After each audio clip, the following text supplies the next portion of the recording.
Okay, so I was journaling this morning and I just had to share like what came to me while I was having my quiet time. Let your differences speak louder than your need to be the same. You were not created for sameness and mediocrity. You were set apart. And so like mediocrity to me is existing in any way that is not authentic and truthful to who you are. And I think we always think of mediocrity as like levels. But for me, I think of mediocrity as showing up as anyone that isn't truly who you are, living a life that isn't truly authentic to who you are. So I was like, okay, let me continue on this. Let me keep writing about this.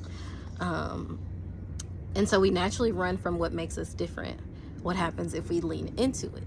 And so, like this, the world we live in has conditioned us to, if we want to admit it, because some of us don't want to admit it, to be the same, like to be similar and to be in categories, to belong. And I think our fears come up when we feel like we don't fit into these categories, where we don't belong, where we feel completely different from where we're surrounded by. Even when we connect to people and we feel disconnected because we're different. And so I was just thinking about all these different messages I was hearing about, like the things that irk you or bother you are usually like a part of the things that you need to lean into because it's a part of something that you should be doing or you should be changing. And so I was listening to this pastor the other day and he was talking about like what irks you is what you're meant to do. He said something like that. And so I was just like, that's a part of like your sacred work. So I thought about like what my sacred work is. And it's this whole idea of lifting up the authentic voice, my authentic voice. Giving it giving it air to breathe, giving it room to breathe. And like that is my sacred work, is the creativity in showing and embodying that authentic voice. And so you do that, and you don't just do that with speaking. I think you can do that with speaking, but like in the way we create, our authentic voice comes alive, like it comes out.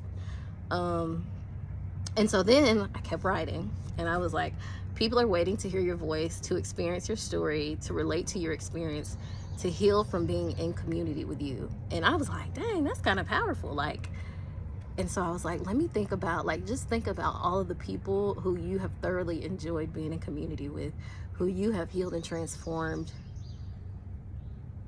through by connecting with them, like by experiencing God's presence within them, by experiencing their light within them. And so it's like the more you dim your light, the more you dim your voice, you are dimming God's power within you.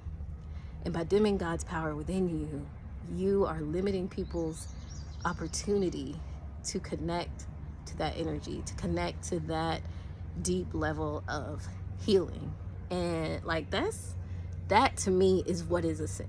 Like when we talk about sinful natures and what is sinful, it is denying the true existence of God within you, like how God speaks to you, how God works through you. And that's mediocrity. You know what I'm saying?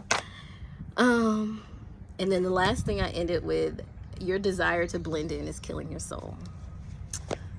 And so this whole idea of sameness, it just ain't working. It's not working for any of us.